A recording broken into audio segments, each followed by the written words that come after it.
Let's switch gears and talk about the soaring energy prices and the plummeting exchange rate, pushing a lot of businesses to the brink and driving away foreign investors. Let's speak to Engineer Ibrahim Usman, who is a former vice president of the Manufacturers Association of Nigeria Northwest Zone. He's joined us virtually from Kaduna to talk about the rising cost of production, its impact on businesses, and of course the secondary impact on the lives and livelihood of Nigerians. Engineer Ibrahim Usman, thank you so much for joining us on the program. Good evening. Good evening. Thank you very much, and thank you for having me. Right. Thank you so much for being here. Let's start off this way. What is your assessment of the current economic climate in Nigeria? I mean, it's quite obvious that we're going through perhaps one of the most difficult periods economically in a very long while. But what do you make of it vis-a-vis its impact on businesses, small and medium, and the overall impact on the population? Well, it's actually no more news that Nigeria is almost going down on its knees. The success of any country depends on its productive capacity. And we don't have that right now in Nigeria. In fact, the little we had is being wiped away by what is happening with respect to rising costs. Rising costs of the basic necessities for production.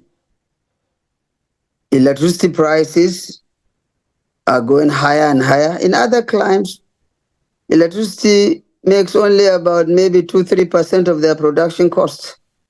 Here it used to be about 30 to 45%. Now it's maybe more than 100%. More than 100%. I'm just talking of electricity alone, not to talk of transportation. When you produce goods, you must move them. When you produce goods, you must move them. But how do you move them when the cost of diesel, the cost of petrol have skyrocketed to such an extent that most of us now actually we are closing shop. That's the truth. We are closing shop.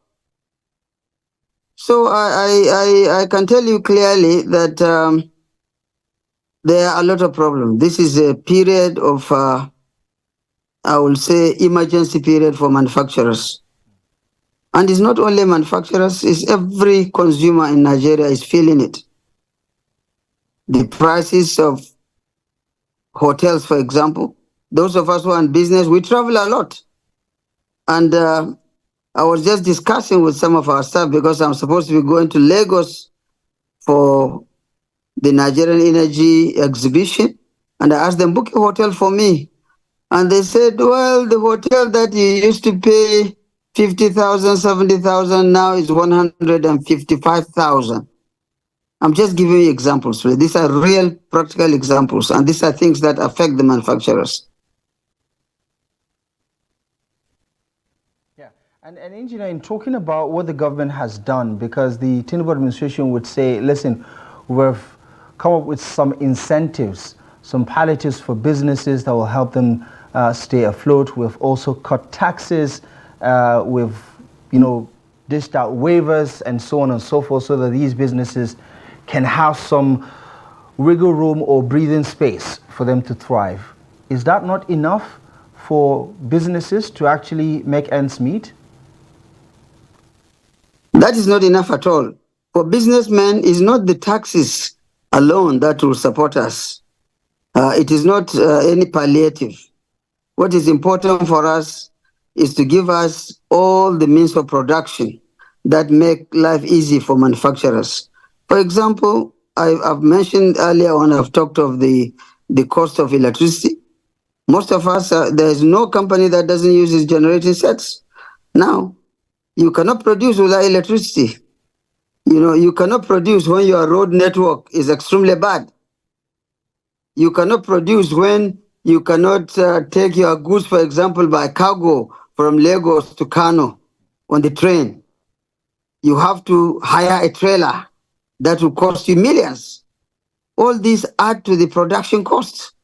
So these are things that the government has to look at. It's the infrastructure that the government has to look at. The infrastructure. Because if you don't look at those things, the taxes that you're talking about, you charge tax only when production has been made. You charge tax only when the company have made some production.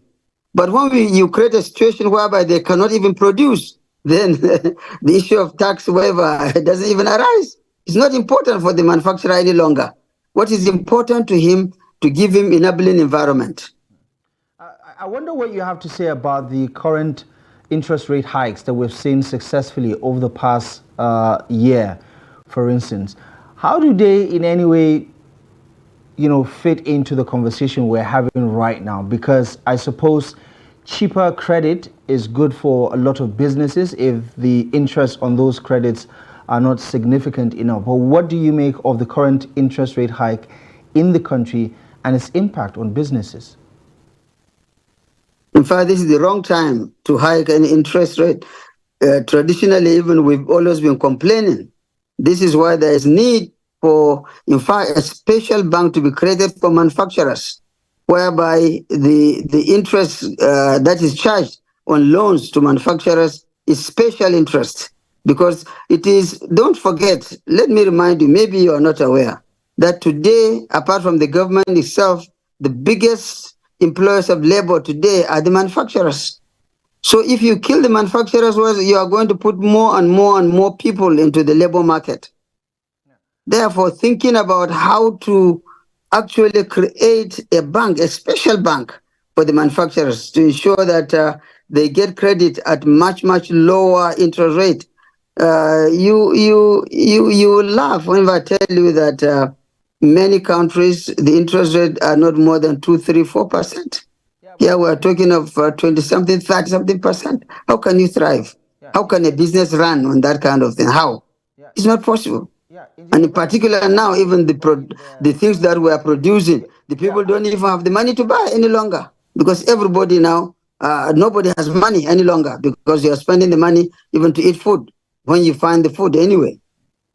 All right, Engineer, I wanted to push back on that and say we already have the Bank of Industry to specifically address this particular issue that you're talking about. We already have a bank that's supposed to stimulate business activities by giving some very fair, credit at affordable interest rate. Are you saying the Bank of Industry is not doing a good enough job to address those concerns that you're talking about? The bank is trying its best, because they have been in the press a lot these days. But I can tell you clearly, it needs to do much, much, much more than that. And it has to be, it has to give facilities that will be acceptable to the manufacturers, that will make the manufacturers produce and make profit at the end of the day. When manufacturers don't produce and make profits, they will close shop. And this is what is happening now. So what I'm telling you in short is that even the template under which the Bank of Industry is operating has to be revised in such a way that serious manufacturers get special concessions in their facilities. But remember, there are many things that come to play when it comes to production. The issue of getting our goods cleared easily at the wharf is very important. The issue of the customs duties and not having to bring your goods and pay a lot of demurrage because of the numerous number of government agencies at the ports trying to scrutinize your goods is also another hindrance. If I start counting the hindrances to production, you'll be shocked. We're talking of the different taxes that must be paid. This thing has been on the table for a long time. The conversation is always there that we must reduce the number of taxes, this local government tax, this tax, that. But nothing is happening. It's just theoretical. It's only theoretical. So let me summarize by saying that we still need a special manufacturers bank. And the Bank of Industry is trying its best, but the template is not good enough. A lot of things that are being done are not done in order to create or generate more production for us. I think this is what one has to look at. This is why I mentioned that the most important thing for a manufacturer is to ensure that the things that are vital to him, are tackled, in particular the infrastructural facilities. And in talking about some of those incentives, you did talk about the line of credit not being available, infrastructural deficit, and so on and so forth, the economic reforms that are apparently having a counterproductive impact on the manufacturing industry as well as the entire sector itself. Give me a sense of how much this is a continuation of a trend that we've seen start years back, and how the Tinubu administration's reforms is either incapable of stopping the bleeding or is perhaps worsening the situation. Where do you stand on this phenomenon? Because as I said, 2.5 or 3 years ago, the Manufacturers Association of Nigeria, which I believe you're either a part of, announced the closure of over 300 manufacturing businesses in this country, and that number continues to grow year on year. But give me a sense of the trend that we're seeing in this country and what the common denominators are. You've said it all. 2-3 years ago, that's the figure you gave is now much, much, much more than that. Because what is happening now, the bleeding is much more than what happened 3-4 years ago. And we don't see this trend stopping until or unless the government actually takes the bull by the horn. There are certain decisions which the government must take and create enabling environment for businesses to thrive.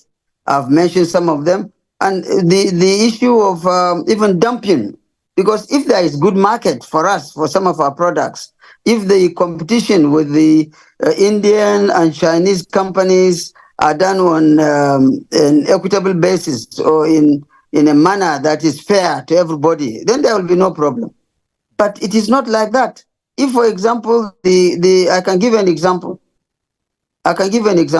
The support that foreign governments give to their manufacturing sector, especially those that produce things for export.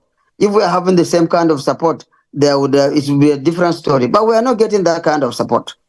We are not getting that kind of support at all. The issue of creating a very, very conducive business environment that will encourage investors to come and bring in their money has to be tackled. But the way it is now, it cannot be done. It cannot be tackled because we are not looking at all the elements and the indices that make businesses to thrive, especially manufacturing. Especially manufacturing. This is the issue. If you don't tackle manufacturing properly, then you are killing the country. You are killing the country because they are the major employers of labor. They are the ones that produce things for us. And don't forget, we have the African Continental Free Trade Area Agreement, which now has taken place. And we thought that was going to be a good thing for Nigeria. But this thing cannot be successful if we are not getting the full support and endorsement of the government. Engineer Ibrahim, paint a picture for me and for our viewers.